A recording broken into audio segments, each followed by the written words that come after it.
We will start our discussion on anabolic reactions. Ang focus natin dito essentially is yung reverse ng mga catabolic reactions na na-encounter na natin. So we will start with glycogen synthesis. Okay? So i-connect natin ito with glycogen breakdown later. So makikita natin yung coordinated regulation ng dalawang pathways. Yung isa catabolic, yung isa anabolic. So for glycogen synthesis, the discovery of this pathway was actually due to the observations of this disease called McArdle's disease. So yung McArdle's disease kasi is yung patient ay merong stored glycogen sa, for example, sa skeletal muscle nila, pero hindi nila nagagamit yung glycogen na nakastore doon. So, ibig sabihin, hindi nila magawa yung glycogen breakdown. But on the other hand, they can synthesize glycogen. So, because of that observation, ang naging conclusion ng mga scientists ay meron kang separate set ng enzymes na kayang mag-synthesize ng glycogen. Iba yung enzymes na kayang mag-breakdown ng glycogen. So kasi, pag itong enzymes, okay, meron tayong idea na tinatawag na micro-reversibility. Ibig sabihin, ang isang enzyme, di ba meron siyang kinakatalyze na reaction. In principle, yung reverse ng reaction na yon kaya din niyang i-catalyze. Okay? But because of the surrounding conditions, like sa loob ng cell, concentrations ng mga compounds na present, typically, isang direction lang ng reaction yung nagiging evident. Okay? But in principle, yung principle ng micro-reversibility is that ang isang enzyme kaya niya i-catalyze both directions ng reactions. Pero, pag kinonsider na natin yung metabolic pathways natin, okay, ang nangyayari is, yes, pwede mong i-reverse na halimbawa, glycolysis, okay, or ito na, nasa glycogen synthesis na tayo eh. May glycogen ka, be-breakdown mo siya. So, may set ka ng enzymes for breakdown. In principle, itong enzymes na to, kaya din dapat nilang i-catalyze yung pabalik na direction from glucose or glucose 1-phosphate pabalik sa glycogen. In principle. Pero hindi yun yung nangyayari. Okay? Again, because of the conditions and also because of thermodynamics. Ngayon, paano tayo nagkakaroon ng opposite, which is yung anabolic glycogen synthesis? So, may ibang set ka ng enzymes. Okay? So, bago natin aralin yung pathway, let's look at the precursor. So, paano tayo nagsa-start na mag-synthesize ng glycogen? So, number one na kailangan tandaan is, yung glucose na ginagamit natin to synthesize glycogen is not simply glucose or glucose 1-phosphate or even glucose 6-phosphate. Ang ginagamit natin is glucose na nakakabit sa isang uridine diphosphate. So, sa isang nucleotide. Okay? So, yung UDP glucose yung ginagamit para sa glycogen synthesis. So, bakit? Mechanism siya para ma-distinguish ng cell yung glucose na pwede niyang gamitin for catabolism versus glucose na pwede niyang gamitin for anabolism. Okay? So, remember kasi may glycogen breakdown tayo, di ba? Yung glucose product nun, glucose 1-phosphate or glucose. Yung glucose 1-phosphate, di ba, pwede siyang i-isomerize to glucose 6-phosphate, yun na yung papasok sa glycolysis. Right? Pero, kung ang nakikita ng cell ay UDP glucose, alam niya na itong glucose na to, magagamit lang niya to for anabolism, for glycogen synthesis. Okay, so number one, kapag bumuo ka ng UDP glucose, irreversible na yon. Meaning, any glucose na ikabit mo sa isang nucleotide, tagged na siya for anabolic pathway. Okay? So, irreversible siya. Next is, because you're adding a quite large tag to your glucose, okay? So yung UDP na yan, uridine diphosphate, nagko-contribute siya doon sa surface kung saan pwedeng mag-bind yung enzyme mo. Okay? Which also adds to the tagging of your glucose for glycogen synthesis. So itong enzyme na to, hindi niya kayang i-recognize ang glucose lang, glucose 1-phosphate or glucose 6-phosphate. Ang kinikilala niya ay yung UDP glucose. And then, the nucleotide, in particular si UDP, activates the sugar molecule for reaction. So, good living group daw siya. So, ibig sabihin, pwede nating gamitin yung glucose na yan for glycogen synthesis. So, pagkakabit-kabitin lang natin yung mga glucose units. So, again, the nucleotide serves as a tag for these sugar molecules na sa anabolic pathways lang sila gagamitin. So, again, saan galing yung glucose na pwedeng gamitan for glycogen synthesis? So, number one is, kung natatandaan nyo sa fermentation reactions natin, lactic acid fermentation, yung lactate na napoproduce ng skeletal muscle, pwede siyang i-transport sa liver. And then sa liver, may process tayo na tinatawag na gluconeogenesis na i-discuss din natin. So from lactate, pwede siyang mag-generate ng glucose and then yung glucose na yan, pwedeng i-transport back to your muscle and then yun yung pwede niyang gamitin for glycogen synthesis. So that is one of the sources. So now, kung meron ka ng glucose, so starting with glucose 1-phosphate. So yung glucose 1-phosphate, gusto natin siyang lagyan ng tag, which is yung uridine diphosphate. So starting with uridine triphosphate and glucose 1-phosphate, so we have hydrolysis reaction, essentially. And then we form your UDP, then pyrophosphate. Now, this reaction has a delta G of around 0. Pag around 0, ibig sabihin, of course, hindi siya negative, hindi siya positive. So, wala siyang pine-prefer na side. Hindi natin pwedeng sabihin na spontaneous, hindi rin natin pwedeng sabihin non-spontaneous. Pero, remember, meron siyang inorganic pyrophosphate. That pyrophosphate can undergo hydrolysis. So it releases negative 19.2 kilojoules per mole of energy. Releases, kaya nga negative eh. So 19.2 kilojoules per mole of energy. So yung hydrolysis ng pyrophosphate, pwede siyang i-couple dito sa reaction ng glucose 1-phosphate and uridine triphosphate para yung overall reaction natin ay magkaroon ng negative na delta G. Ibig sabihin, spontaneous siya sa forward direction. Okay, we can say it is irreversible. Now, kung meron ka ng UDP glucose or UDPG, pwede mo na ngayon siyang ikabit or yung glucose na yon, pwede mo na siyang i-add sa existing na glycogen branch. Okay, kung ilan man yung residues ng glycogen na yan, ang aim lang natin is dagdagan siya ng isang glucose unit. Now, if you consider the previous reaction kanina, which is the production of 1 UDP glucose from glucose 1-phosphate and uridine triphosphate, the overall reaction is glycogen plus glucose 1-phosphate plus uridine triphosphate. Then you get your glycogen na nadagdagan ng isang glucose and then UDP plus 2 pyrophosphate. Now, yung UDP natin is regenerated to UTP via ATP, so phosphate transfer. Okay? So from UDP, UTP na siya ulit, and then si ATP naging ADP.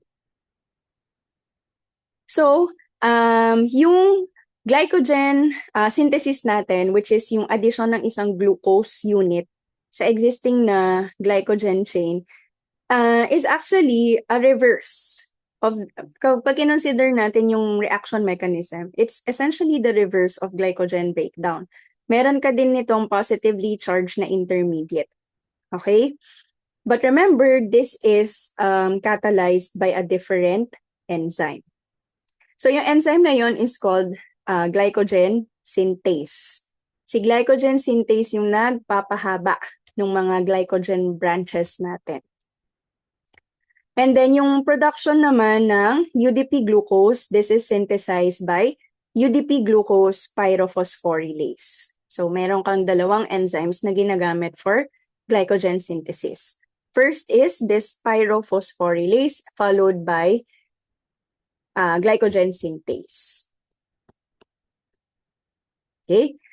Ngayon, ang isa sa mga important questions is, paano or saan nakakabit yung unang-unang glucose mo sa isang glycogen molecule? Okay? So actually, meron tayong protein molecule dyan.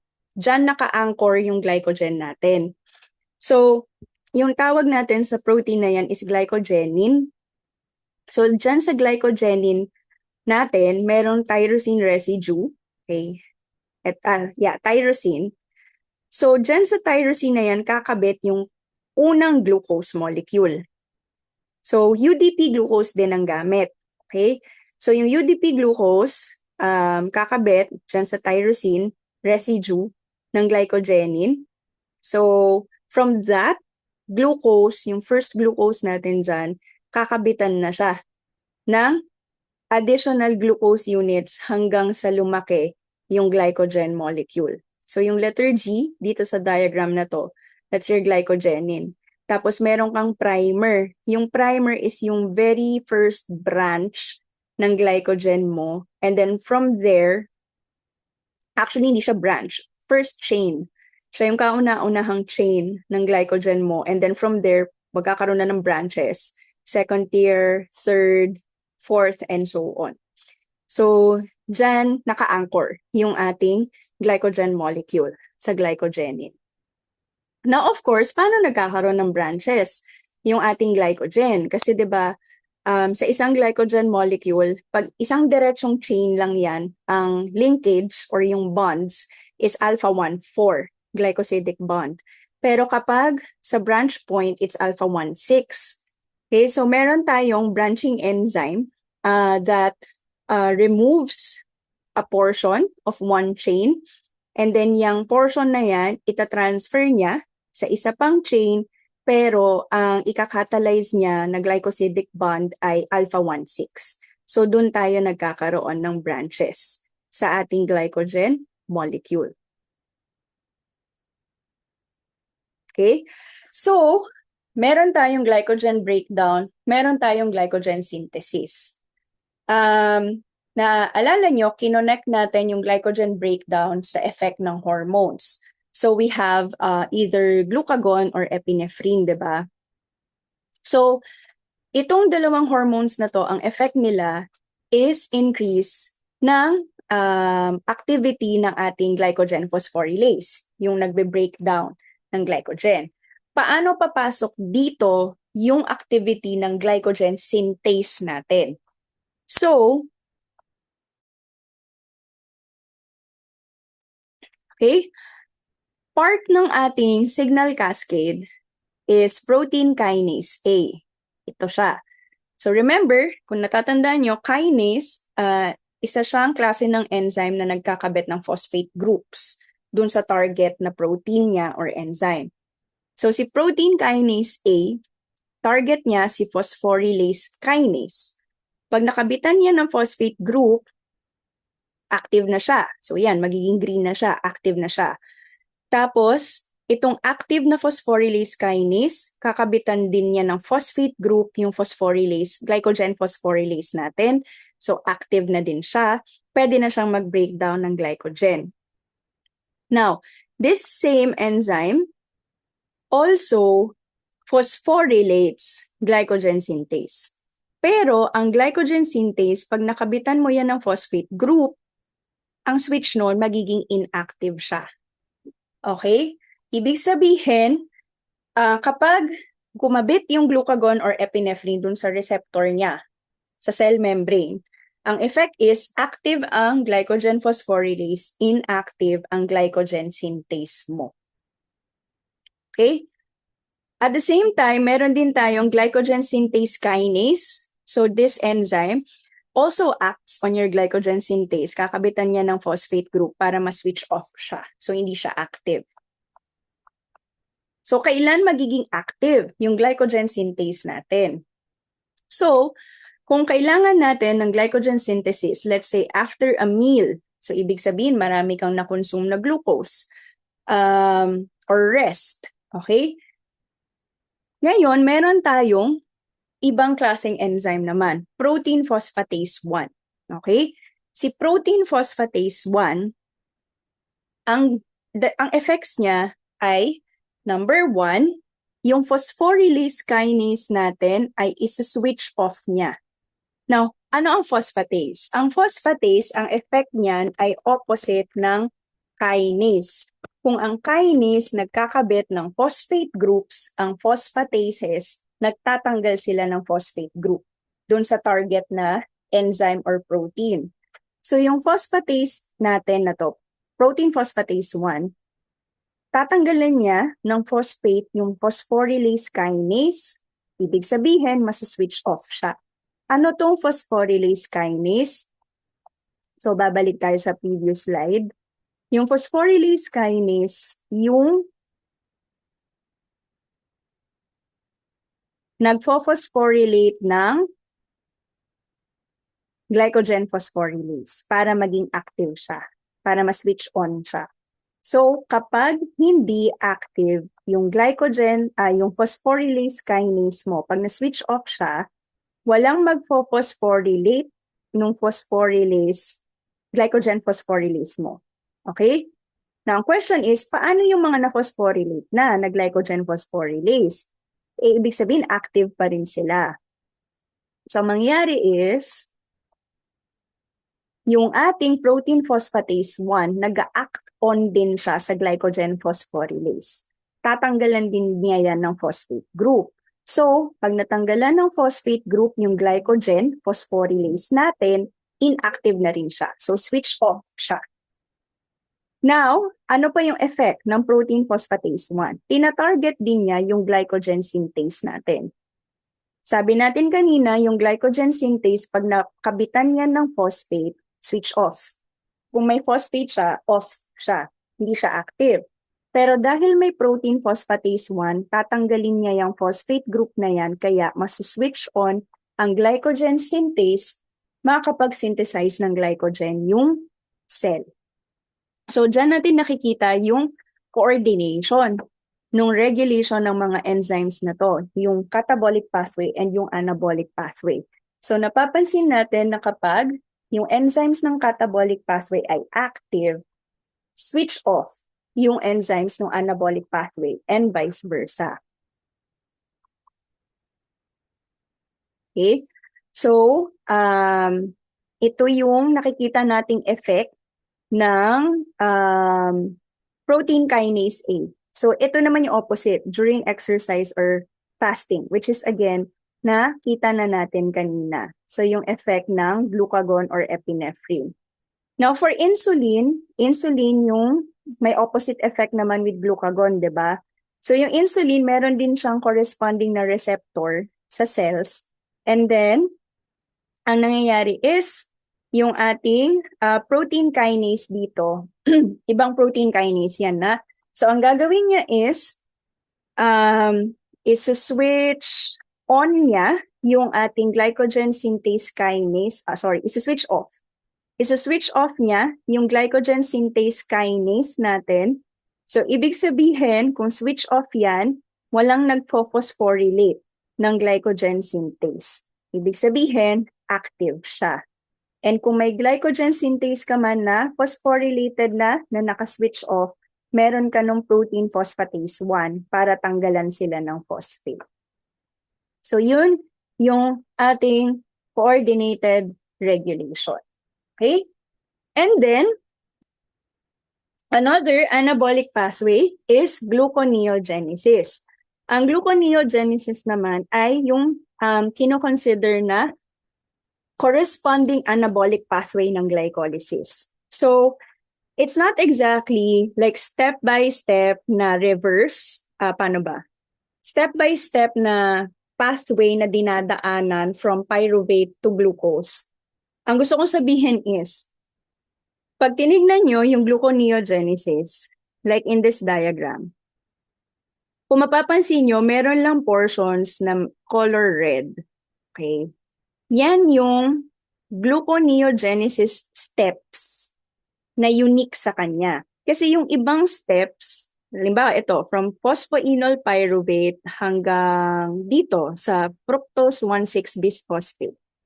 Lahat ng steps na yan, kung ibabalik mo siya, so anabolic tayo, catalyze pa rin yan ng same enzymes na ginagamit sa glycolysis. Except for these steps. Okay? Kung sa POV ng glycolysis, ang tinitignan natin ay steps 1, 3, and 10. Yung kabaliktaran ng steps na to sa glycolysis, so pag ginawa mo siyang anabolic, gluconeogenesis, may iba kang enzymes na nagkakatalyze sa kanila. Okay? So ganun pa rin, sinusunod pa rin niya yung metabolic principles natin and also yung thermodynamics natin. Kung natatandaan nyo, nung tinignan natin yung delta G values ng mga steps ng glycolysis, steps 1, 3, and 10 yung merong negative na delta G. Okay? Ang sabi natin, kung negative yung delta G mo, spontaneous and irreversible. Pag sinabi nating irreversible, you need you need different conditions para maibalik mo siya. So, halimbawa, yung reverse ng step 10, from pyruvate to phosphoenol pyruvate, di mo pwedeng gamitin yung same enzyme. Kasi pag ginamit mo yung same enzyme, essentially, binaliktad mo lang talaga yung reaction. So, essentially, ang delta G nun is just the positive of the glycolytic pathway. Pwede ba yun? Hindi, di ba? Ang gusto natin negative para mag-forward siya. Kaya, ibang enzyme ang gagamitin for these steps. So, yun yung focus natin, yung reverse ng steps 1, 3, and 10 ng glycolysis. Of course, starting at step 10, which is the conversion of pyruvate to phosphoenol pyruvate. So, meron siya dalawang enzymes kasi meron kang dito isa pang metabolite. So first is pyruvate carboxylase. Okay? So ang aim mo dito is dadagdagan mo ng isang carbon, yung pyruvate mo. So magiging 4 carbon siya, you form oxaloacetate. Remember, oxaloacetate is actually part of your Krebs cycle, right? And then, yung oxaloacetate natin will undergo phosphorylation through the enzyme phosphoenol pyruvate carboxykinase or PepCK. So may GTP na gagamitin. So GTP yan, again, that's energetically equivalent to ATP. And then with a corresponding removal of the same carbon na kinabit sa kanya. Okay? So naglagay ng carbon in the form of carbon dioxide, tapos tatanggalin din siya eventually. Okay? So again, yung process na yan has something to do with making the molecule more reactive. Okay? Para ma-drive mo yung reaction forward. Kailangan medyo maging unstable siya ng konti. So that is the conversion of pyruvate to phosphoenol pyruvate. First, pyruvate carboxylase. So, lagyan mo siya ng carboxylate, and then phosphorylation and decarboxylation para mabuo yung phosphoenol pyruvate. Now, the conversion of pyruvate to oxaloacetate, so yung enzyme, di ba, pyruvate carboxylase, meron siyang cofactor or prosthetic group which is called biotin. So yung biotin, covalently bound yan sa enzyme. Okay, so yung enzyme na yan, meron siyang lysine residue. So dyan babond yung ating biotin. So yung function ng biotin is sa reaction mechanism ng ating pyruvate carboxylase, dyan kakabit muna yung carbon dioxide or yung carboxylate. So first is energy activation ng carboxylate. Ang carboxylate natin ay manggagaling sa bicarbonate. So, kailangan mo ng ATP kasi mag-energetically activate ka. So, this one becomes carboxyphosphate. Kukuha lang siya ng isang phosphate group sa ATP. And then yung carboxylate group na yan, ipapasa niya sa biotin. So, ang consequence is, mayroon kang carboxylate dun sa biotin prosthetic group. And then, pagpasok ng pyruvate substrate mo sa active site, doon na ngayon magkakaroon ng carboxylation. So, some electron rearrangement until you get your oxaloacetate. So, parang ano lang, holder lang, temporary holder ng carboxylate si biotin. And then, yung ating oxaloacetate, paano siya magiging phosphoenol pyruvate? Because of this good living group, okay, yung carboxylate, so matatanggal na siya, decarboxylation, good living group, electron rearrangement, and then attack dun sa ating phosphate dito, sa GPP. And then you get your phosphoenol pyruvate. So yan yung function ng pagkabit ng carboxylate. Okay? So that is for the reverse of step 10 ng glycolysis. So from pyruvate to phosphoenol pyruvate. And then next is reverse ng step 3. So yung step 3 kasi natin, di ba, from fructose 6-phosphate to fructose 1,6-bisphosphate. So yung reverse niya, fructose 1,6-bisphosphate papuntang fructose 6-phosphate. So this is catalyzed by fructose 1,6-bisphosphatase. Phosphatase ulit siya. Ibig sabihin, nagtatanggal siya ng phosphate group. So, through the catalysis of this enzyme, yung delta G ng reaction ay negative. So, hindi siya yung positive value nung sa glycolysis pathway. Okay? And then finally, yung reverse naman ng step 1 is catalyzed by glucose 6-phosphatase. So, same like in the previous slide, yung reverse ng step 1, ang delta G din niya ay negative. So, makikita natin overall, pag nag-gluconeogenesis ka, binalik mo from pyruvate to glucose, overall negative pa din. So, these steps, kung very negative sila sa glycolysis, kapag ni-reverse mo, very negative pa rin sila. Pero hindi yun yung exact reverse ng process. Kasi primarily, ibang enzyme na yung ginamit mo. Okay? Now, when it comes to gluconeogenesis, di ba, nangyayari siya sa cytosol din eh. Pero meron siyang mga metabolites na nanggagaling sa mitochondrion. Primarily, pyruvate. Okay? So, yung pyruvate, pag kinonvert na yan to phosphoenol pyruvate, meron siyang transporter sa mitochondrion. Okay? So, meron siyang solo transporter dito. So, punta siya sa cytosol and then pwede na siyang mag-gluconeogenesis. Yung oxaloacetate din natin dito sa malate aspartate shuttle, pwede nga rin siyang maging part ng gluconeogenesis pathway din natin, di ba? So, pwede rin yan gamitin. So, itong mga metabolites natin na to, na part nitong mga shuttle mechanisms or essentially yung may mga transporters na yan, pwede silang i-channel sa gluconeogenesis kung may demand for gluconeogenesis. Now, in terms of energy cost ng gluconeogenesis, if we count overall, kailangan natin ng 4 na ATP. So, bakit siya 4? Doon sa conversion ng pyruvate to phosphoenol pyruvate, from pyruvate to oxaloacetate, kailangan mo doon ng ATP, di ba? Pero kailangan mo ng 2 pyruvate, so times 2. And then from oxaloacetate to phosphoenol pyruvate, GTP naman yung ginagamit, times 2 ulit yun. Pero again, GTP is energetically equivalent to ATP, so ang overall count nun is 4. So we have 4 ATP, and then but we have the 2 GTP here. Okay.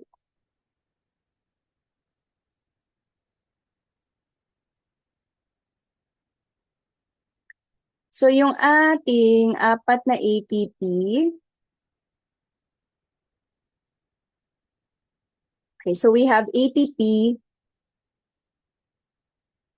here, and then GTP, So, para ma-regenerate yung dalawang GTP na kailangan mo for conversion ng oxaloacetate to phosphoenol pyruvate, so magko-consume ka ng ATP para ma-regenerate yung GDP to GTP.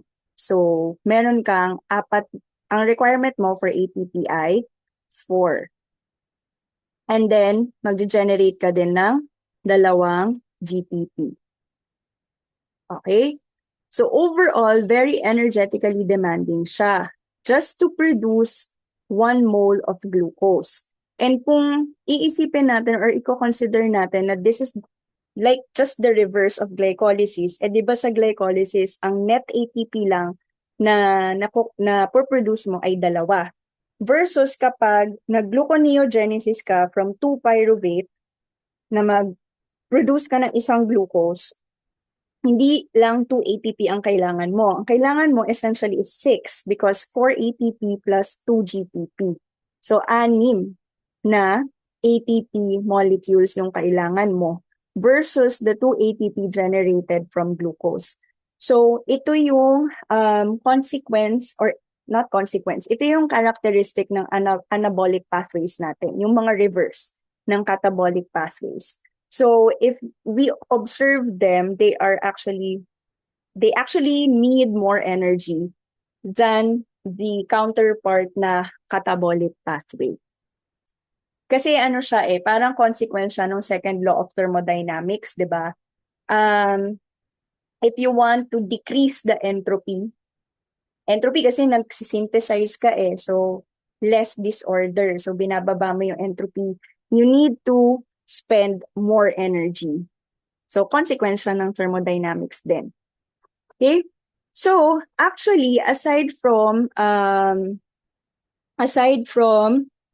the lactate, nakita natin kanina, ano pa yung iba nating pwedeng maging source ng glucose para mag-gluconeogenesis tayo? So, yan, may lactate tayo na pwedeng gawing pyruvate back to glucose, 'di ba? So, yun yung nakita natin sa liver, right? May iba pa tayong pwedeng gamitin as precursor. Sige, wag mo na yan. We have your amino acids. Okay? So, yung amino acids natin, they are linked to your Krebs cycle. So, later, pagdating natin sa amino acid metabolism, ma-encounter ulit natin itong chart na to. But essentially, ang sinasabi lang dyan is, itong mga amino acids na to, if you metabolize them, they can generate these metabolites. And halimbawa, these set of amino acids, they generate pyruvate. So, pwede kang mag-gluconeogenesis through these amino acids pag available sila. What else? Ito, asparagine aspartate. Pwede silang maging oxaloacetate. So, yung oxaloacetate, pwede mo rin siyang ipasok sa gluconeogenesis. Same with your alpha-ketoglutarate, succinyl-CoA, succinate fumarate, kasi lahat yan sila, ang ending is oxaloacetate sila. So, pwede silang pumasok sa gluconeogenesis.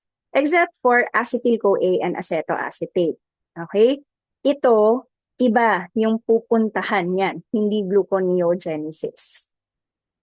What else? We have, so these are your so-called glucogenic amino acids. So sila yung pwedeng mag-produce ng metabolites na pwedeng gamitin sa gluconeogenesis. Glycerol. So yung glycerol, which is the backbone of your triglycerides, your phospholipids, pwede rin yan. Gamiting source, okay, for gluconeogenesis. So this one can be metabolized into dihydroxyacetone phosphate. Metabolite yan ng glycolysis, 'di ba? So ito, kung may demand for gluconeogenesis, pwede rin siyang pumasok sa gluconeogenesis. Okay. Then, not a while ago, but nakita natin yung fate ng lactate, 'di ba? So yung lactate na napoproduce sa skeletal muscle cells, pag nag-accumulate yan, eventually matatransport yan sa liver and then pwede siyang mag-gluconeogenesis. So that is actually called the Cori cycle. So, para lang alam natin yung specific name nitong pathway na to. Now, the lactate, okay, the lactate, if you recall, iba product siya ng lactic acid fermentation. And if you recall the enzyme that catalyzes lactic acid fermentation, it's lactate dehydrogenase.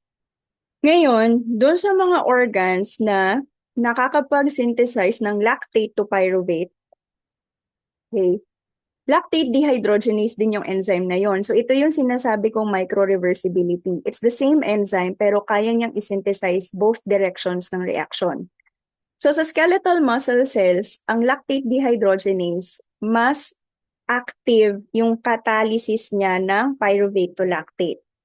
Pero sa liver, for example, ibang isozyme ng lactate dehydrogenase yung nag-exist sa liver at ang kaya niya i-catalyze is the other way, lactate to pyruvate. Again, it's the same enzyme, lactate dehydrogenase. Pero ibang isozyme. Okay? Pag sinabing isozyme, it's a different form of the same enzyme. They catalyze the same reaction, yun lang nga, aling direction. Okay? Sa skeletal muscle cells, ang lactate dehydrogenase mo, pyruvate to lactate ang kinakatalyze. Sa liver, and actually sa heart, for example, yung lactate dehydrogenase doon, ang kinakatalyze nila na reaction ay lactate to pyruvate.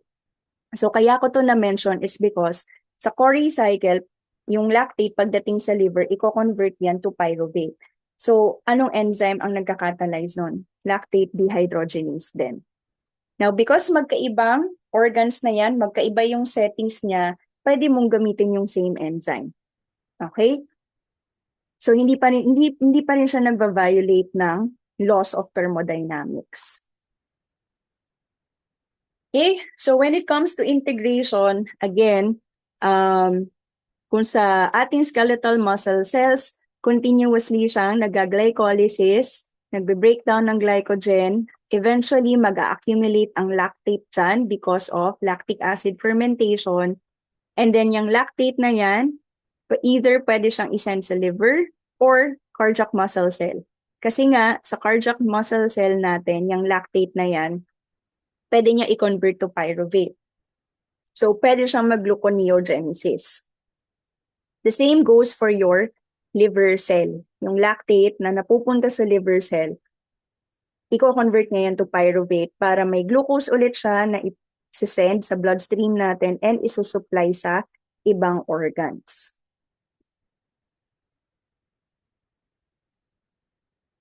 Okay, so when it comes to integration of glycolysis and gluconeogenesis, again, ang nagde-determine kung aling pathway ang magiging dominant is yung energy status ng cell. So mataas ba yung energy status ng cell or mababa? So, for example, kapag mataas, let's look at, for example, phosphofructokinase. So, step 3 ng glycolysis. So, notice that this is activated by AMP. So, ibig sabihin, mababa yung energy status ng cell. Kailangan niya mag-glycolysis para makapag-generate siya ng ATP.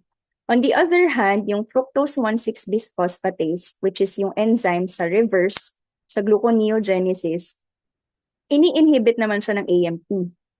Okay? So nakikita natin yung coordination din ng regulation ng glycolysis and gluconeogenesis. Kung meron kang allosteric activator for glycolysis, that same molecule is an allosteric inhibitor for gluconeogenesis. Same for ATP. So si ATP, ini-inhibit na niya si phosphofructokinase kasi sinasabi niya, uy, marami ng ATP. Medyo bagalan na natin yung glycolysis.